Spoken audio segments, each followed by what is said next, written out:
Hey guys, new studio, kind of. I mean, it's kind of a studio. All right, first, what I want to deal with right now is concluding Marx and talk about what Marx has to say about this invisible thing called society. And the reason I need to have this video at all is because Marx wasn't concerned in the way that Durkheim is going to be and in the way that Weber is going to be, and everybody kind of subsequent. He wasn't concerned about understanding society in a general way. Marx's concern was very specifically to overthrow capitalist society. So what he did, we have a lot of insights that we get from him, but what he was about was figuring out that particular kind of society. So all the things that we've learned about up to now, um, basically had to do with his understanding of a very specific society. What we need to do in this video is take it and make things more general. So not just what are the different components of capitalist society, but what are the things that human societies have in a general way. That's what we're doing here. Okay, we're going to focus on these four different ideas. I'm going to draw them out from each of the things that Marx talked about. So remember, he kind of organized his entire sociology around the idea of this very specific type of product that is like products that happened in feudalism, things that people made. But in this case, they were special because their primary value was in terms of exchange, what he called exchange value. So let's take that idea. Commodities, they are a physical thing that has a different meaning because of capitalism than that specific thing. Take a shoe, for example. Shoes existed in feudalism, but they were only things that were useful, or primarily they were things that were useful. A cobbler would make them and sell them to somebody or provide them to somebody. But the main way that they were understood was as a thing that was useful.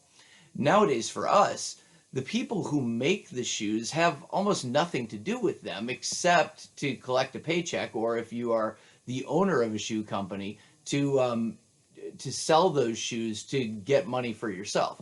So exchange value is everything. Same physical object, completely different meaning. And so that's going to be the first general thing that we're going to get from Marx about this invisible thing called society, is that different things hold meaning, and that meaning can be different depending on the particular society. If you took intro to sociology with me, you probably remember me talking about this thing called the symbolic universe, the idea that all of the physical things that exist in for a group of people all have meaning attached to them.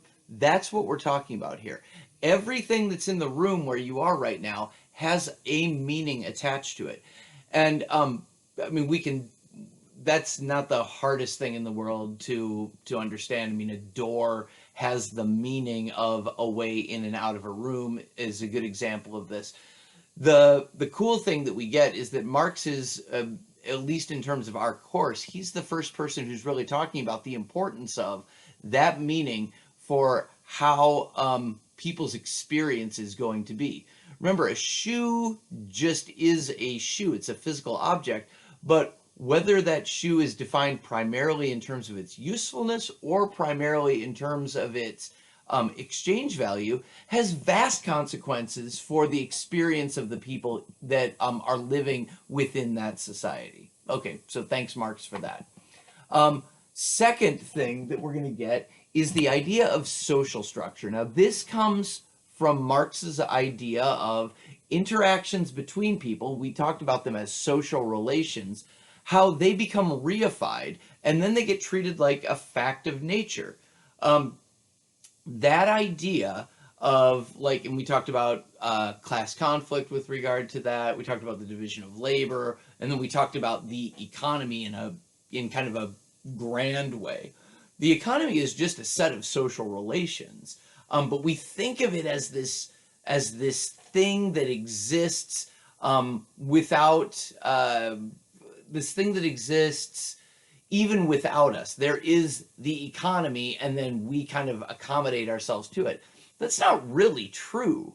The economy is just a set of social relations that we have reified into the position of having power over us. That idea of reification is something that we come to know as social structure. The idea that there is this set of positions and norms that exist within between these positions that completely rule the way people interact with each other. So, for example, right now you guys are students and I'm a professor, and for that reason, I can tell you guys what to do, and you can do it, or you will do it, generally speaking, whether you want to do it or not. Now, you don't know me, you don't know anything about me, you don't necessarily even have any respect for me, which is fine, right? That's what makes social structure such an amazing thing to discover. It's the idea that we have created this system of positions and norms that then have tremendous power over us. So much so that a person that you only know as like a head on a screen can tell you, hey, you know what you need to do? You need to write 1 to 2 pages on these topics, whether you like it or not, and in 4 or 5 weeks I'm going to collect them, and you'll do it.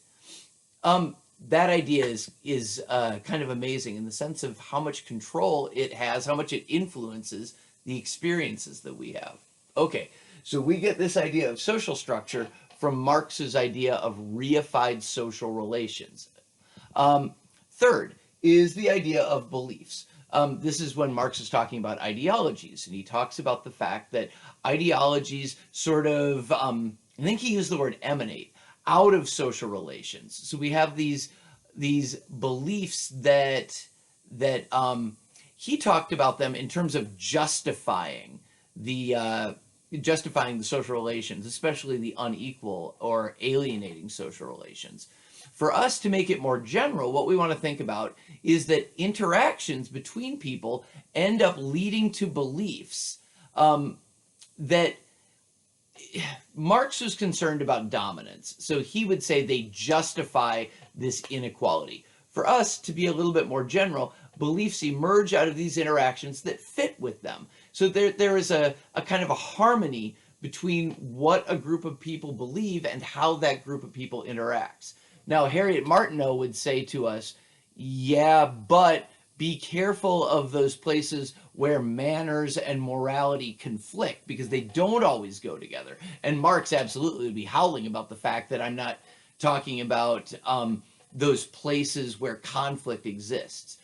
But if we think about just this idea of ideology and how it emanates out of these social relations and kind of justifies them, what we can see is people interacting and then beliefs kind of forming that are going to fit relatively well with those relations as they are, those patterns of interactions. Okay. And fourth and finally, we get this idea of power. Marx talked about how capitalism, yes, of course it's an economic system. It's what generates all these products. But it's also a system that hides or has embedded within it power relations. He talked about the fact that the capitalism is a political system. And by that, he doesn't mean government necessarily. What he means is a system of power. That just in creating capitalism, you end up creating relationships where there are some people who have more power and are able to dominate other people. Tocqueville, remember, talked about power in terms of it could be centralized and therefore limit people's freedom, or it could be more dispersed and therefore limit people's freedom a little bit less. What Marx is talking about here is really closely related, because in capitalism, power is centralized. The owners have almost all of it.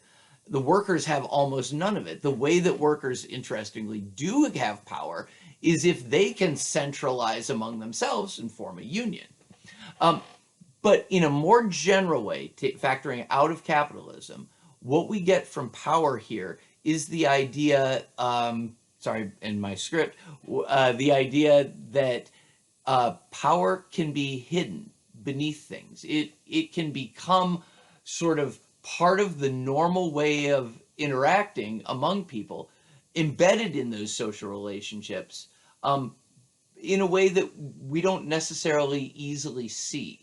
Now, remember, Marx is talking about capitalism as it related to feudalism, where the power is just right out in the open. There were lords and there were peasants, and there's not really any ambiguity. What's interesting about capitalism is that it's a system that purports to be about freedom, but what we see is essentially the same level of inequalities in power that we had in feudalism. And so what we learn from that in a more general way is that social relationships can kind of mask power relationships. Power can be embedded within it, and we have to dig a little bit and think a little bit creatively in order to find it. Okay, so that's what we get from Marx about society in a general way. Remember, at the risk of just outing myself as a huge nerd, this is amazing that people are finding this, because society is not a thing that you can just see. This is invisible, and Marx is drawing these. Well, we are drawing from Marx, and Marx did the initial work. These conclusions based on his just watching patterns, and he's saying, well, okay, if this pattern exists, then there must be this sort of feature to this great big invisible thing called society. Again, it is astounding that somebody was able to find these things. All right, now that's it for Marx. We're done with him, and we're moving on to Durkheim.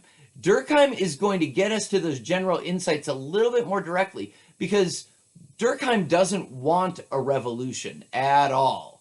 Durkheim has seen well, he didn't see it, but he read about the French Revolution, and the fact that France, basically since the time of the French Revolution, is just conflict after conflict after conflict. Durkheim is going to be like Comte and like Tocqueville. He wants order, and he wants to understand society in a way that it can be tinkered with, so that order can be established. But whereas Comte and Tocqueville don't necessarily, that might be a little bit harsh.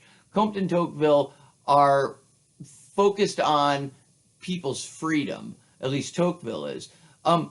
Durkheim really cares about people having fulfilling lives in the same way that Marx did. The issue, though, and we'll see this in, I think, the next video, is that Tocqueville has a very different understanding of human nature from what Marx did. But we'll talk about that in the next video, because I'm already at 13 minutes. All right, guys, see you then.